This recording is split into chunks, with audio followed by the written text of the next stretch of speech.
बच्चों, हिंदी व्याकरण के अंतर्गत आज हम शब्द विचार का अध्ययन करेंगे। बच्चों, शब्द विचार के अंतर्गत हमें सबसे पहले यह जानना आवश्यक है कि शब्द क्या है। तो आइए शब्द की परिभाषा देखें। दो या दो से अधिक वर्णों से बने ऐसे समूह को शब्द कहते हैं जिसका कोई सार्थक अर्थ निकल रहा हो। दूसरे शब्दों में वर्णों के सार्थक ध्वनि समूह को शब्द कहते हैं। इसके उदाहरण देखिए।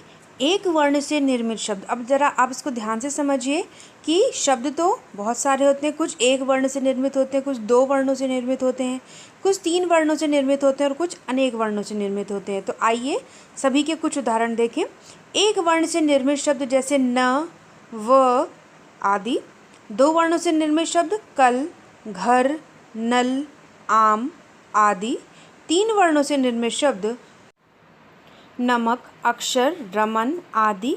अनेक वर्णों से निर्मित शब्द जिसमें हम तीन से ज़्यादा वर्णों को मिलाकर शब्द बनाते हैं, जैसे दिल्ली, बंदर, स्वामी, देशद्रोही आदि। बच्चों, ये तो आपने शब्द के स्वरूप को जाना, लेकिन कई बार ऐसा होता है कि हम शब्द की जगह पद का प्रयोग करते हैं, तो आप कंफ्यूज हो जाते हैं कि यहाँ पर शब्द की जगह मैम ने पद का प्रयोग क्यों किया। तो देखिए दोनों में अंतर क्या है। सबसे पहले ये जानिए कि पद क्या है, फिर मैं आपको शब्द और पद में अंतर भी बताऊंगी। देखिए, जब कोई वर्ण समूह अकेला ही प्रयुक्त हो तब वह शब्द कहलाता है, परंतु जब किसी वर्ण समूह का प्रयोग किसी वाक्य में किया जाता है एवं समूहों में वह अपना संबंध स्थापित कर लेता है तब वह पद कहलाता है।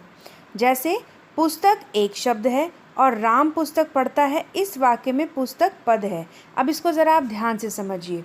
देखिए, इसमें एक सेंटेंस दिया हुआ है, राम पुस्तक पढ़ता है, और इसमें एक शब्द है पुस्तक।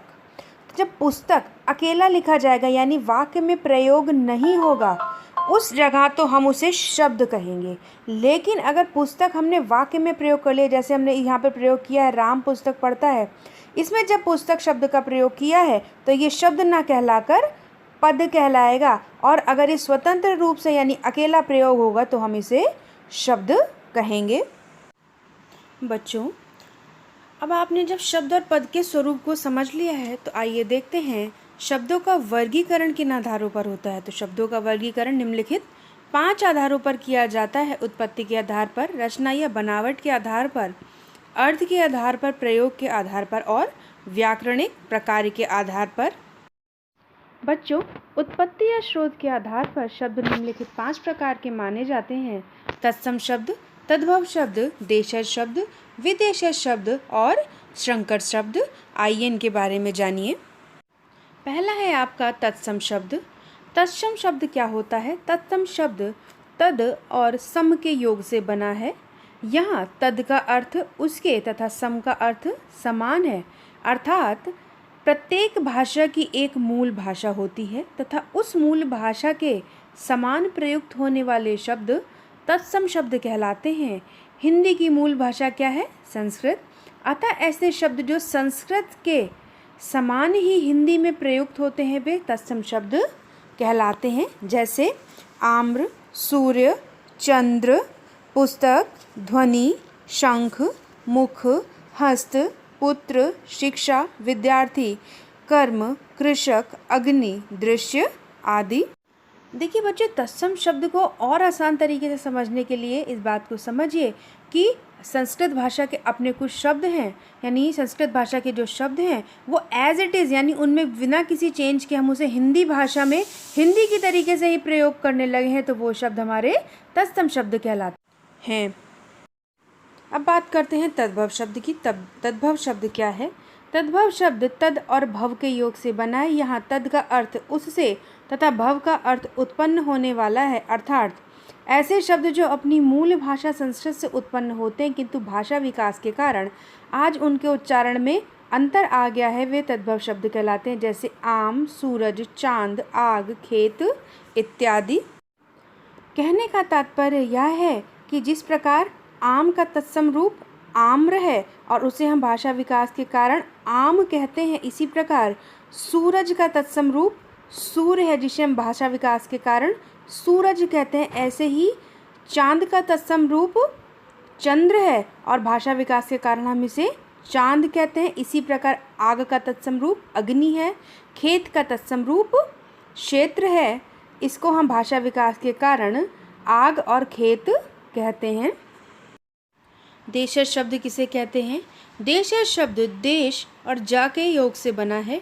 यहाँ देश का अर्थ क्षेत्र या स्थान विशेष तथा जा का अर्थ जन्म देने वाला होता है, अर्थात ऐसे शब्द जो किसी स्थान विशेष के लोगों द्वारा अपनी आवश्यकता अनुसार बना लिए जाते हैं तथा सीमित क्षेत्र में प्रयुक्त किए जाते हैं, देशज शब्द कहलाते हैं। ऐसे शब्द जिनकी उत्पत्ति का कहीं भी उल्लेख प्राप्त नहीं होता, ये नहीं पता चलता कि ये किस क्षेत्र से इसकी उत्पत्ति हुई है, वे देशज शब्द कहलाते हैं। जैसे खिचड़ी, पेट, खचाखच, गड़बड़, रेवड़, थप्पड़, उबड़ खाबड़, छोरा छोरी आदि। अब बात करते हैं विदेशज शब्द की। विदेशज शब्द क्या है? विदेशज शब्द का शाब्दिक अर्थ है अन्य देश में जन्म लेने वाला, अर्थात ऐसे शब्द जो भारत देश से भिन्न किसी अन्य देश की भाषा से उत्पन्न हुए थे, लेकिन आज उनको हिंदी भाषा में शामिल कर लिया गया है एवं वे हिंदी में इतने घुल मिल गए हैं कि उन्हें हिंदी से पृथक नहीं किया जा सकता, वे विदेशज शब्द कहलाते हैं। विदेशज शब्दों के उदाहरण देखिए।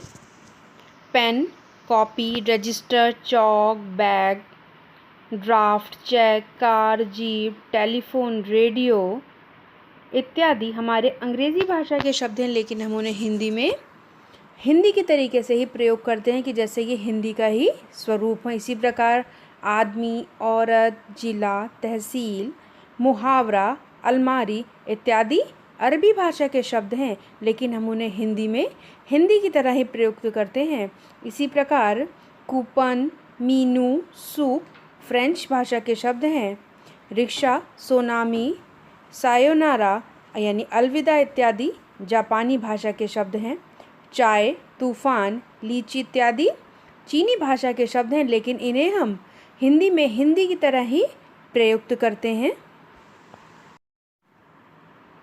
संकर शब्द किसे कहते हैं? संकर शब्द का शाब्दिक अर्थ है मिश्रण, अर्थात ऐसे शब्द जो दो भिन्न भाषाओं के शब्दों से मिलकर बने हैं, वे संकर शब्द कहलाते हैं। जैसे रेलगाड़ी दो शब्दों के योग से बना है, रेल और गाड़ी, जिसमें से रेल अंग्रेजी भाषा का शब्द है और गाड़ी हिंदी भाषा का शब्द है, और उसका जब हमने संकर शब्द बनाया तो हमारा रेलगाड़ी शब्द बन गया।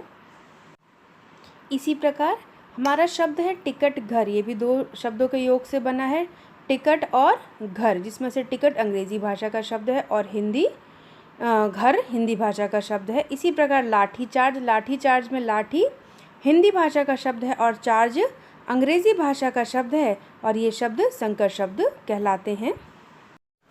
बच्चों, आई होप आपको उत्पत्ति के आधार पर शब्द के भेद समझ में आ गए होंगे। इसके अगले वीडियो में हम इसी पार्ट को कंटिन्यू करेंगे। धन्यवाद।